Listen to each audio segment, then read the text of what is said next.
Dakle, nalazimo se u zgradi Narodne skupštine Republike Srbije, nekadašnjoj Skupštini Socijalističke Republike Srbije, dakle u ulici koja se nekada zvala Maršala Tita, danas se zove Kralja Milana, a između se zvala odnosno ulica Srpskih vladara. Dakle, 1945. godine je Socijalistička Republika Srbija donela odluku na Saveznom veću da svaka republika u okviru Velike Socijalističke Federativne Jugoslavije ima svoju skupštinu i ujedno u Beogradu na centralnom mestu se nalazio i Savezni parlament koji je imao veće građane i veće republike. 1945. godine je doneta odluka da se upravo na ovom mestu sagradi Narodna skupština Socijalističke Republike Srbije, da bi gradnja 3 godine nakon toga bila započeta 1948. godine od strane arhitekte Isaka Azrijela, arhitekte Minića, uz podršku građevinskog preduzeća Kongrad. 1948. godine je projektovana zgrada koja je trebalo da ima negde oko 8 spratova, naime ona danas ima 9 spratova, od kojih su 5 spratova od površine ka visini, jel? I 3 donja sprata, uključujući i 2 suterena. Negde oko 10.500 kvadratnih metara ima ova zgrada i ona je urađena u potpuno jednom socijalističkom duhu tadašnjeg vremena po uzoru na zgrade ruskog tipa, znači potpuno jednobrazna fasada koja je ispunjena prozorskim oknima, bez ikakve spoljašnje pa i unutrašnje dekoracije. 1974. godine arhitekta Mate Oto je uz podršku naravno tadašnjeg rukovodstva izbio jedan prolaz između zgrade Skupštine i zgrade koja se nalazila pored. Danas je to zgrada Ekonomskog instituta, a nekada je 20. godina predstavljala zgradu Ministarstva inostranih poslova Kraljevine Srba, Hrvata i Slovenaca. Elem, ta zgrada je u potpuno jednom drugačijem stilu, to je kombinacija secesije, pa ima neoklasicizma, akademizma itd. I prosto se ukazala nekako prilika, te je taj arhitekta Mate Oto probio zid i de facto u unutrašnjosti zgrade parlamenta, odnosno Skupštine, ušao faktički i fizički u zgradu koja se nalazila pored. To se spolja uopšte ne vidi, ali unutra se i tekako vidi, zato što se potpuno stilski razlikuju unutrašnji interijer jedne i druge zgrade. Dakle, ova sala koja se mi sad trenutno nalazimo se zove Zeleni salon i pripada zgradi nekadašnjeg Ministarstva inostranih poslova Kraljevine Srba, Hrvata i Slovenaca. Urađena je u kompletnoj drvenoj oplati i u njoj su se održavale razne sednice. Danas ona ima potpuno jednu drugačiju funkciju, vodi se kao novinarska soba. I kada se ušlo u tu zgradu, primećeno je da je ona malo po svojoj strukturi, svojoj šemi ne odgovara unutrašnji prostor u odnosu na spoljašnji prostor. Dakle, tokom 20. godina kada se gradila ova zgrada i kada je u ovoj sali bilo ministarski savet Kraljevine Srba, Hrvata i Slovenaca, postojale su 2 slike. Jedna koja se nalazi ispred vas, adresa o ujedinjenju Kraljevine Srba, Hrvata i Slovenaca iz 1926. godine, autora Ivana Tišova, i Povratak iz boja kralja Aleksandra iste godine istog autora. Između 1945. i 1954. godine su upravo ove 2 slike bile zazidane.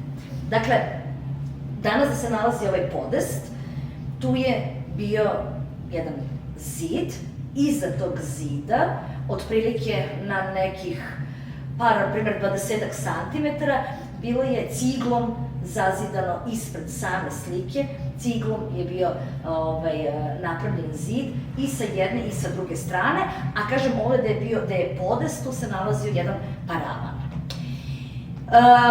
Tokom 2004. godine je ova zgrada, kažem, bila i danas je Narodna skupština Republike Srbije i započeta je restauracija kompletnog prostora. dakle od rekonstrukcije drvenog dela, dakle lamperija, preko nameštaja, stolova i tako dalje, što nam je pomoglo nam je Republički zavod za zaštitu spomenika i Narodni muzej u Beogradu. Tom prilikom, kada je sklonjen upravo taj paravan, postojao je zid, od cigle koje sam već i napomenula, i majstori su došli do zaključka da, kada su skinuli paravan, tačno se videla ta razlika, što sam malo prepomenula, između unutrašnjeg dela strukture same sale i spoljašnjeg dela. Dakle, broj prozora nije odgovarao unutrašnjosti u odnosu na spolje. Majstori su tražili dozvolu od predsednika tadašnjeg parlamenta da se zid ukloni, da se eventualno vidi šta se nalazi iza. I tokom 2000, to je bilo neko proleće 2004. godine, kada je sklonjen, kada su te cigle srušene, videlo se da se iza upravo toga zida nalazi jedini zvanični dokument, odnosno ulje na platnu, slika koja nosi naziv adresa u ujedinjenju Kraljevine Srba, Hrvata i Slovenaca iz 1926. godine.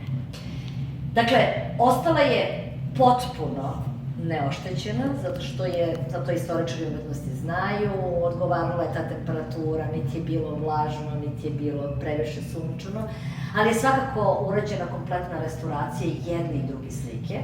Ova slika je ulje na platnu, dimenzija 2,4 puta 4,5.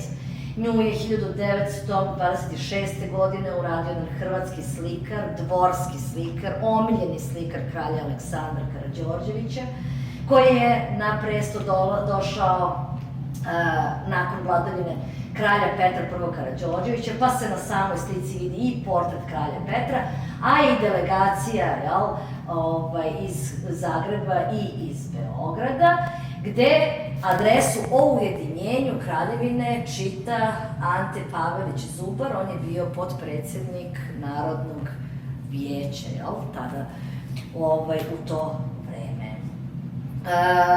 26. godine su takođe urađena i ova druga slika, povratak iz boja kralja Aleksandra, dakle kako je to sve izgledalo, kako su se dočekivali i vojnici, pa i sam kralj. Međutim, ona je vrlo ubrzo bila, da kažem, u tadašnjem vremenu neprilagođena, što zbog zastava koje su tad bile zabranjene, a što zbog toga što je on predstavljao kralja Srba, Hrvata i Slovenaca, a vidjet ćete ovde na jednoj krpi, gde kralj Aleksandar lomi pogaču, piše Bog čuva Srbiju. Tako da se i tu je došlo malo do nekih, da ne kažem, političkih razmirica u to vreme. Dakle, ovo su dva dokumenta koja beleže upravo taj nastanak Kraljevine Srba, Hrvata i Slovenaca, da bi u nekom vremenskom periodu, dok se gradila zgrada od 1907. do 1936. godine, nekadašnja Savezna skupština, a sada Dom Narodne skupštine Republike Srbije, koja se nalazi na trgu Nikole Pašića na broju 13, između ostalog je od 1907. kada je započeta kao parlament Kraljevine Srbije, a gradilo se kroz parlament Kraljevine Srba, Hrvata i Slovenaca, postoje i dokumenta da je neko vreme tokom izgradnje upravo su i delegati jedne i druge strane zajedno sa kraljem Aleksandrom išli u obilazak uz podršku tadašnjih svih predstavnika parlamenta Kraljevine Srba, Hrvata i Slovenaca. Kažem, danas je to Skupština Srbije i ovo je takozvana administrativna zgrada i ne samo ova slika, već i sama ova prostorija se vodi kao kulturno dobro, odnosno spomenik kulture, bez obzira što stilski, kažem, i vremenski dve zgrade pripadaju potpuno različitim periodima.